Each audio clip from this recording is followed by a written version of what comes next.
बिस्मिल्लाहिर्रहमानिर्रहीम। अस्सलाम वालेकुम दोस्तों आज की वीडियो जो है बहुत ज़्यादा ज़रूरी है। आप लाजमी इस वीडियो को देखिएगा क्योंकि आज की वीडियो में मैं आपको बताऊंगा कि अगर आप पाकिस्तान से या किसी भी कंट्री से एक्वाडोर आते हैं तो आपके पास कितने पैसे होने चाहिए। ये सारा खर्चा मैं आपको बताऊंगा, टिकट का, वीज़े का और उसके अलावा जितने भी एक्सपेंस आपके आते हैं। उसके अलावा दो तीन बातें और डिस्कस करेंगे यहाँ के हवाले से कि यहाँ पे इनकम कितनी है। और काफ़ी सारे दोस्त पूछ रहे थे कि भाई मंथली जो है यहाँ पे कितनी कॉस्ट आती है पर पर्सन की, तो वो भी डिस्कस करेंगे इस वीडियो में। मेरा नाम अब्दुल हसीब है और मैं एक्वाडोर कीतो में होता हूँ। यहाँ से आप दोस्तों को इन्फॉर्मेशन देता रहता हूँ ट्रैवल वीज़ा के हवाले से। आप दोस्तों को मेरी वीडियो पसंद आए तो आप वीडियो को लाइक करें और चैनल को सब्सक्राइब करना ना भूलिएगा। मजीद भी दोस्तों के साथ शेयर किया करें ताकि उन तक भी ये मालूमात पहुँच सके।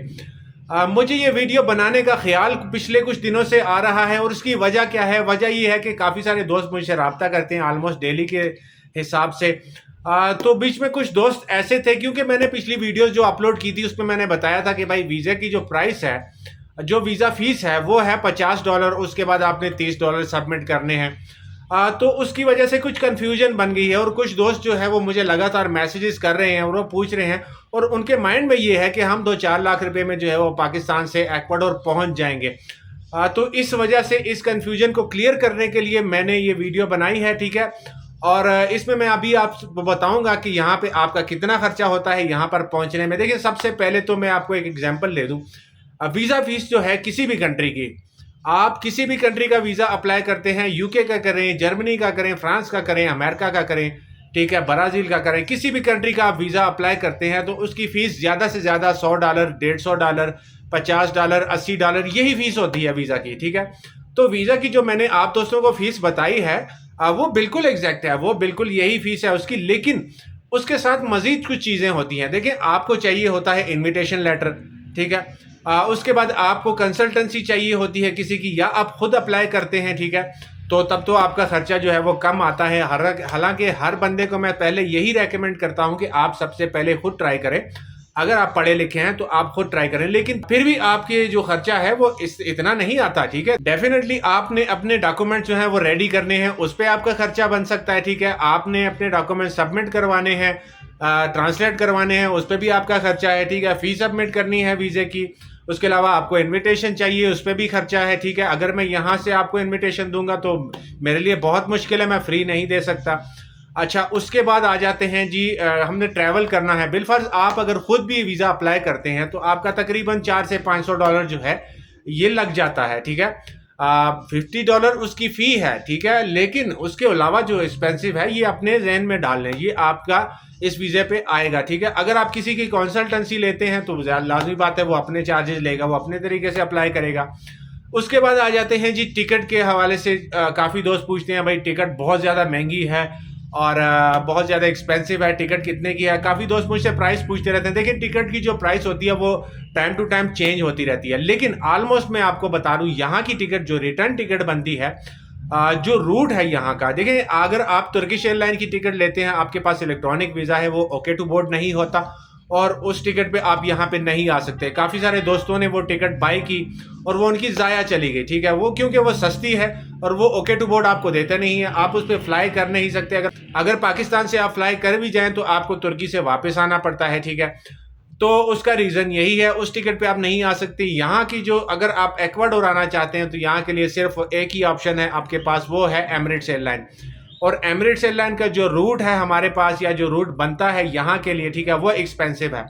अब वो टिकट मुख्तलिफ रेट्स हैं उसके। वो टिकट 4500 से लेके 5500 तक वो टिकट आपकी रेडी होती है, ठीक है। वो मुख्तलिफ रेट हैं। उसमें ऐसा प्राइस है कि अगर आप ज़्यादा महंगी टिकट लेंगे तो उस पर रिफंड के चांसेस होते हैं, अगर आप सस्ती टिकट लेंगे तो वो रिफंड नहीं होगी।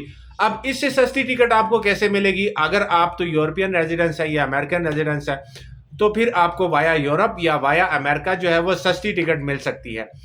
वो लगभग आपके बनेगी $3500 की या $4000 की, ठीक है वो।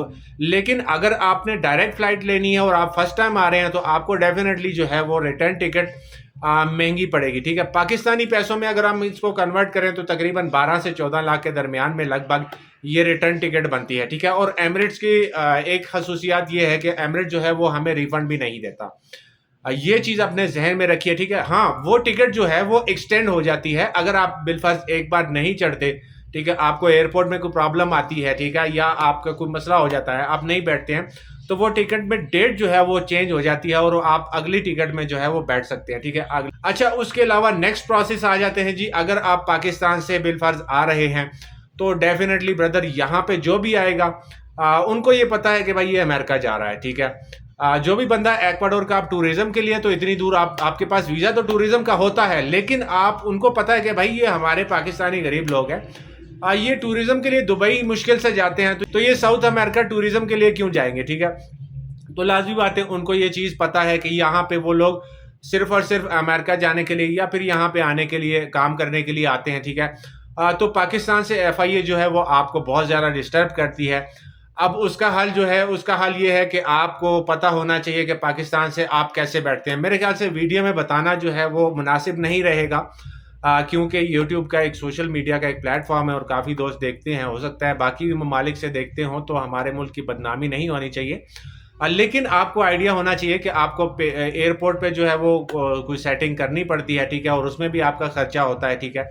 तो तब जाके आप यहाँ पर पहुँचते हैं, ठीक है। तो कुल मिला के मेरे ख्याल से अगर आप एस्टीमेट लगाएं, मेरे अंदाजे से 15 से 20 लाख रुपए के दरमियान में आपका जो है ये एक्सपेंस है वो आता है अगर आप एक्वाडोर आते हैं।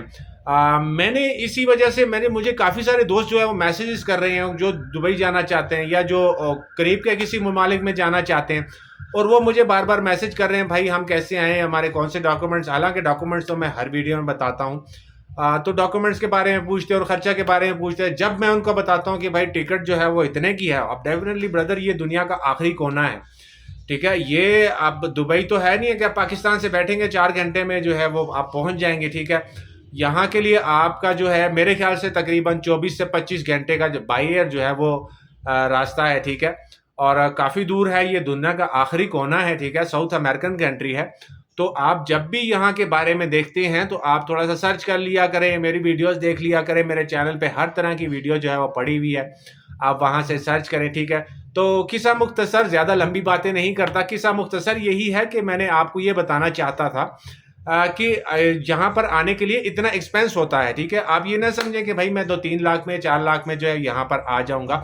इससे पहले, आज से तकरीबन 1 साल पहले लोगों ने जो है 10-10 हज़ार, 12-12 हज़ार डॉलर दिए हैं यहाँ पर आने के लिए, ठीक है। मेरे खुद इतने ज़्यादा पैसे लगे, ठीक है, हालांकि मेरा रिलेशन था, लेकिन फिर भी मेरे अच्छे खासे पैसे लग गए थे, ठीक है, यहाँ पर आने के लिए।